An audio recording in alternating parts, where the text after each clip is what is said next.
सामने दिख रहा है कि ग्रो ऐप ओपन हुआ है और आज हम बात करेंगे कि ग्रो ऐप से या किसी भी ऐप से जब हम कोई स्टॉक परचेज करते हैं, बाई करते हैं, तो उससे पहले हम क्या देखना होता है, ऐसी क्या छोटी छोटी बारीकियां होती है जो कुछ कोई भी स्टॉक खरीदने से पहले हमें देखना होता है।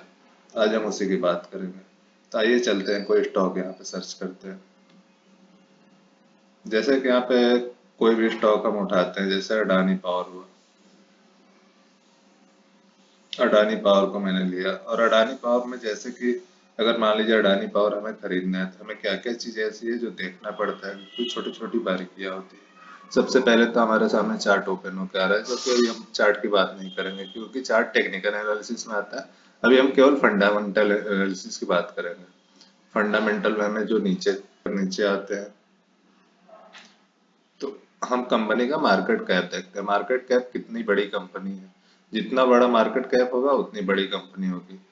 तो इसलिए मार्केट कैप किसी भी कंपनी का बड़ा होना चाहिए, जितना बड़ा है उतना ज्यादा सही है। फिर सबसे मेन और इम्पोर्टेंट पॉइंट आता है पीई रेशियो।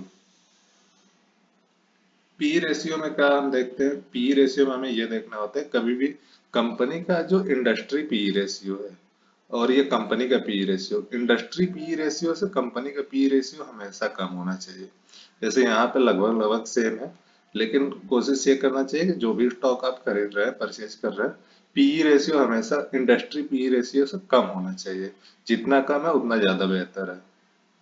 इंडस्ट्री का पीई रेशियो, कंपनी का पीई रेशियो दोनों मैच कराते हैं। अगर पीई रेशियो कम है इंडस्ट्री पीई रेशियो से तो हमारे लिए वो स्टॉक सही होता है। बेसिकली पीई रेशियो होता है क्या है आपको समझा देता हूँ।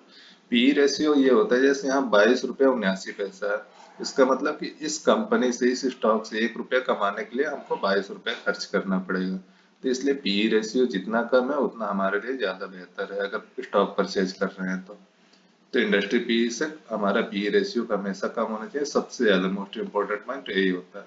ये हमारा बेसिकली दिखाता है कंपनी का जो स्टॉक है ये ओवर प्राइस है कि प्राइस में है। अगर ये इंडस्ट्री पी रेशियो से पी रेशियो ज्यादा रहेगा, इसका मतलब कि ये ओवर प्राइस है, जितना प्राइस होना चाहिए उससे ज्यादा है। इसलिए हमेशा कोशिश करें कि जो भी स्टॉक आप ले रहे हैं उसका पी रेशियो जरूर चेक कर लें एक बार। इंडस्ट्री पी रेशियो से उसका पी रेशियो हमेशा कम है तभी स्टॉक परचेज करें। कंपनी का डेट डेट देखते हैं, डेट हमेशा प्लस में होना चाहिए। अगर माइनस में कंपनी में ज्यादा कर्जा लिया हुआ है तो भी सही नहीं होता है। तो ये ओवरऑल तो सही है। बाकी आरओई हमको हमेशा देखना होता है 15 से 20% के आसपास हो तो आरओई सही होता है। बस बेसिकली हमको यही बेसिक बेसिक चीज होती है जो कि देखना। फेस वैल्यू देखना होता है कंपनी का क्या है, बुक वैल्यू क्या है। बुक वैल्यू 26 रुपए है। 26 रुपए इसका मतलब क्या होगा कि जैसे कि ये कंपनी अगर बंद हो जाती है, तभी ये कंपनी कितने रुपए में 146 रुपए में चल रही है। अगर ये कंपनी बंद हो जाती है किसी भी कारण से तो आपको कितना रुपए मिलेगा, ये बताता है बुक वैल्यू, जो कि 26 रुपए है। अगर कंपनी किसी भी कारण से बंद हो जाती है या कुछ भी हो जाता है तो आपको स्टॉक के बदले में क्या मिलेगा, कितना रुपए मिलेगा, तो 26 रुपए मिलेगा। तो ये बुक वैल्यू बेसिकली ये बताता है। फिर हम आते हैं कंपनी के रेवेन्यू पे, प्रॉफिट पे। तो कंपनी का प्रॉफिट का चार्ट खोलते हैं। जैसा कि हम देख पा रहे हैं कंपनी का प्रॉफिट का चार्ट हमने खोला है और कंपनी लगातार प्रॉफिट ही कर रही है, कोई दिक्कत नहीं है। यहाँ पे प्रॉफिट का चार्ट क्वार्टरली सही है, ईयरली भी हम देखेंगे, ईयरली भी सही जा रहा है। तो बेसिकली हमको ये भी देखना होता है कि कंपनी प्रॉफिट कर रही है नहीं कर रही है, प्लस में है माइनस में है, ये भी देखना जरूरी होता है।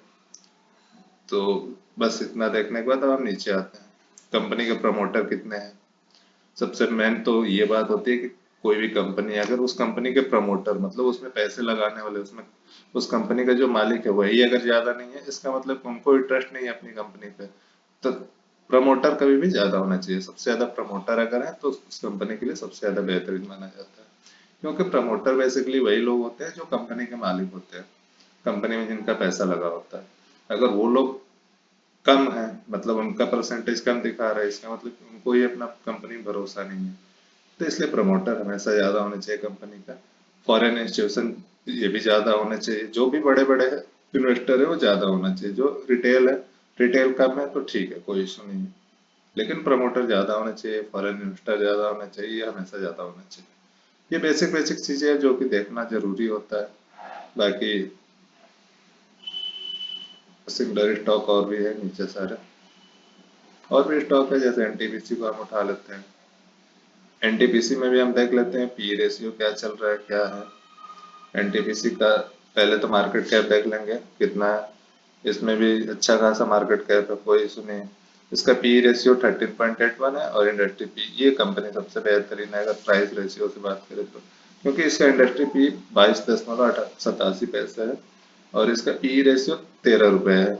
इसका मतलब कि इंडस्ट्री पी से बहुत कम है, 13 रुपये खर्च करके हम 1 रुपये कमा सकते हैं इसमें। और इसका बुक वैल्यू भी 189 है। इसका मतलब कि अगर ये कंपनी किसी भी रीजन से बंद होती है तो हमको 189 रुपये मिलेगा।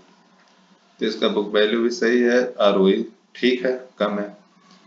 तो बेसिकली बेसिक बेसिक चीज यही होती है, पी रेशियो हमको देखना होता है, मार्केट कैप कितना है, आरओई क्या है, बुक वैल्यू क्या है, कंपनी में डेब्ट, देखिए डेट ऑफ इक्विटी नहीं है, 1.36 है, सही है, प्रॉफिट भी कर रही है। फिर हम इसमें आते हैं, किसका पैसा, प्रमोटर का पैसा 51.10 लगा है, म्यूचुअल फंड है, फॉरेन इंस्टीट्यूट है, ये भी कंपनी सही है। तो बेसिक बेसिक यही चीज होती है जो कि हमें देखना होता है।